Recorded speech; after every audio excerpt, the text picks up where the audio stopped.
33 ans, à la solde de Paris.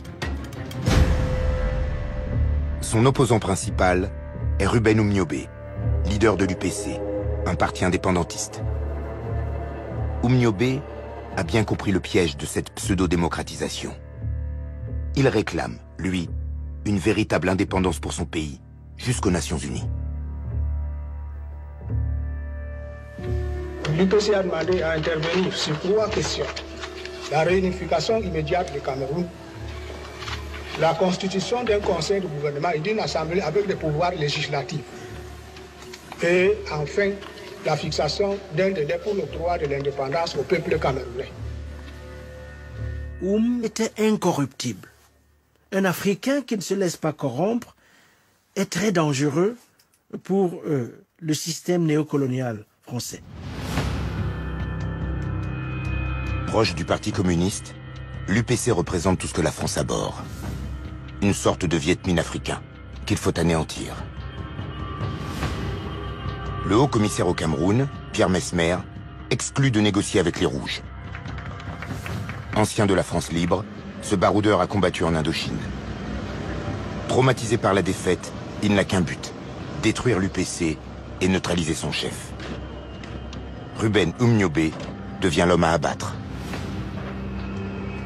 Avec l'aide des forces camerounaises, une impitoyable chasse à l'homme s'engage. Mon grand-père, quand il m'en parle, il me raconte tout simplement comme le village en fait de ma mère est un village voisin de celui d'Oumniobé. Et donc on torturait des adultes qui pouvaient d'une manière ou d'une autre savoir où ils se cachaient.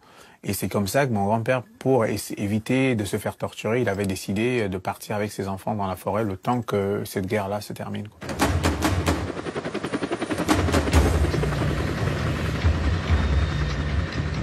Pour nettoyer la région, les troupes françaises appliquent les méthodes de contre-guérilla imaginées à Madagascar, affinées en Indochine et utilisées au même moment en Algérie. Des villages sont anéantis à coups de napalm.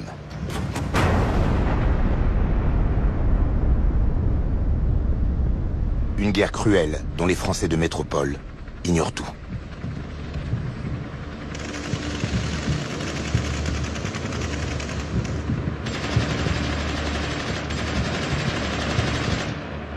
Oumniobé décrit la situation. Des villages entiers sont complètement pillés et brûlés. Le bétail est systématiquement abattu à coups de fusil. Ceux qui échappent à cette tuerie massive sont poursuivis en pleine brousse par les forces de l'ordre.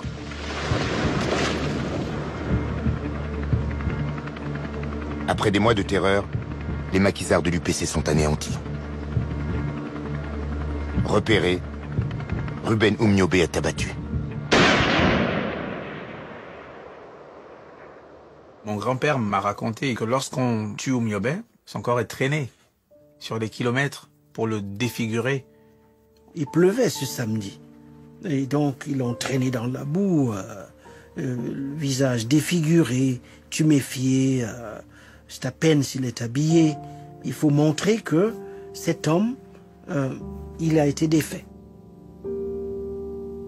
Je pense qu'on voulait vraiment démontrer à ceux qui auraient l'idée de se rebeller, comment est-ce qu'ils allaient finir.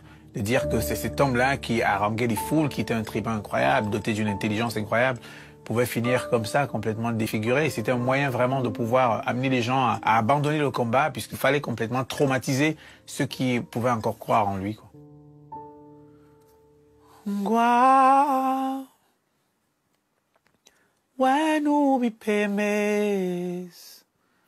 Long yes mapubi Nguayem nue Ngua Wenu bileres Mimbumwes Ngikiva Nguayem nue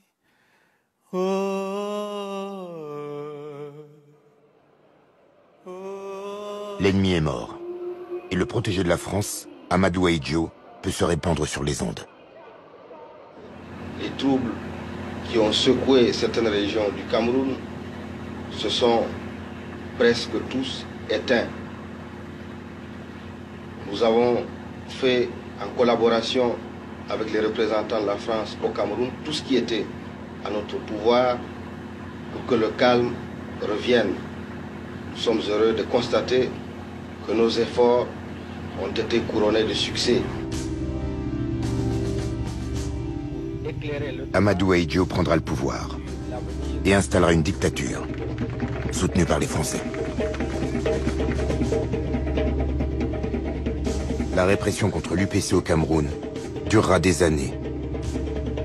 Avec l'aide de Paris, elle fera des centaines de milliers de victimes. Des morts loin des caméras, des morts silencieuses. C'est le vainqueur qui écrit l'histoire.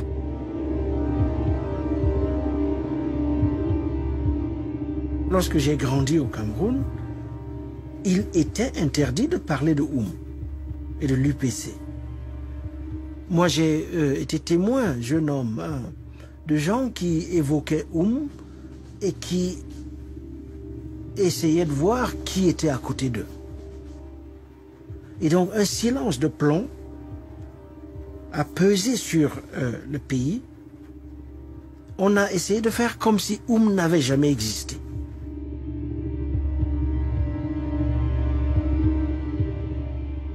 C'est comme s'il y avait une amnésie de cette histoire.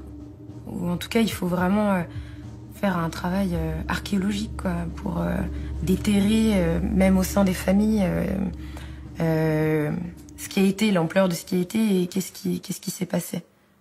Dans les cours d'histoire qu'on avait au collège, le Cameroun était pris comme exemple d'une décolonisation pacifique. C'est incroyable à quel point les faits et l'histoire peuvent être falsifiés, et de manière institutionnelle. La métropole se désintéresse de ces combats lointains.